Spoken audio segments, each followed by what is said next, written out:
Số hình 4 ngày này nhầm tè phơi nhẹ là biệt tỏ phơi nhẹ 4 chứธรรมดาយើងតអានេះវាមាន GND កណ្ដាលនេះហើយបូកណាបងអានេះពេលយើងចាប់ភ្លើងទៅវាភ្លឺពីនេះអានេះគេហៅភ្លើងពងមួពេលដែលយើងបើកគ្រាន់តែបើកភ្លើងចូលពឹបភ្លើងញាក់វាទៅភ្លឺពីនេះអូតូណាបងភ្លឺពីនេះចោលអញ្ចឹងពេលដែលមានសញ្ញាចូលអញ្ចឹងមានសញ្ញាចូលគឺ input នេះបង input នេះចូលពីណាគឺចូលពីឧបលោអាវខាងបូកណាបងហើយ GND នេះយើងតទៅនិយាយទៅដក1បូក1ក្នុងឧបលោណាបងប្អូនណាបងអញ្ចឹងពេលដែលយើងដាក់សញ្ញាចូលដូចយើងចុចពេលទឺទៅហ្នឹងអានេះគេហៅដំណក់ទឹកឃើញវាទៅតែ2គ្រាប់ទេហេបងណាវាលោតយ៉ាង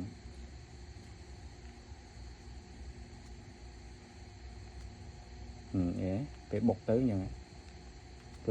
រឹបយ៉ាងតែវាលោតតែ2ទៅមួយជួរយ៉ាងទេតែបើស្អីយើងភ្ជាប់អានេះភ្ជាប់2នេះបងអានេះខ្ញុំផ្សារភ្ជាប់តែឲ្យបងប្អូនមើលសម្រាប់អ្នកដែលអត់ចេះតអាហ្នឹងវាមាន2ប្រភេទហ្នឹងបើយើងចង់ភ្លើងចេញភ្លើងស្អាតភ្លើងជាប់និងភ្លើងគេហៅភ្លើងបាហើយនិងភ្លើងដំណក់ទឹកភ្លៀងមានដំណក់ទឹកភ្នែកណាបង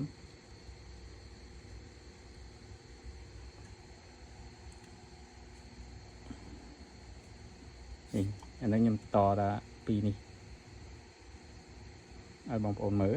អានេះខ្ញុំតមកខាងមួយនៅពេលដែលយើងចាប់ភ្ជាប់គ្នាតើវានឹងចេញសញ្ញាបែបណា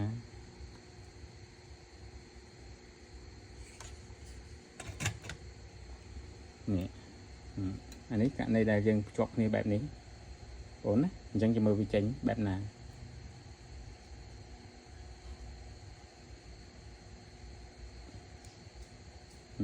ជាប់បែបនេះจะមើលវាចេញអូខេវាដើរទាំងអស់ហ្នឹងបងណាអូខេវាលោតទៅចេះអាហ្នឹងគេហៅបាប្រភេទបាដល់ពេលយើងផ្ដាច់វា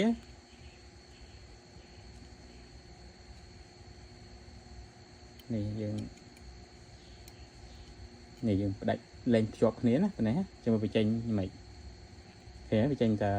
2ទៅអូខេដល់អូខេ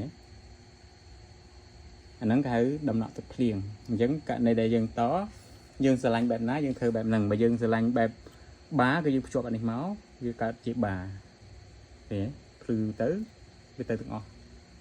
បើសិនវាអត់ជាប់គ្នាទេវាមិនចេញជាបាទេហ៎អានេះបាទៅទាំងអស់តែក៏យើងផ្ដាច់គ្នាពឹបអញ្ចេះវាទៅជាដំណក់ទឹកភ្លៀងហ្នឹងបើយើងចង់តដំណក់ទឹកភ្លៀងអីយើងតកងតាក់ទៅយើងលេងមិនក៏បានដែរអញ្ចឹងណាបងហ្នឹងហើយអរគុណច្រើននេះបងមួយគាត់កំងអានេះម៉ូណូទេណាបងចេញពីភ្លើងលោតអញ្ចឹងទៅបើស្តេរ៉ូយើងត្រូវកំងអានេះមួយទៀតបានវាចេញស្តេរ៉អូព្រោះអានេះតែមួយខាងទេណាបងនេះកន្លែង input វានេះបងណា input អញ្ចឹងអានេះ12 V ប្រើភ្លើង12 V បូកដកហើយនឹង GND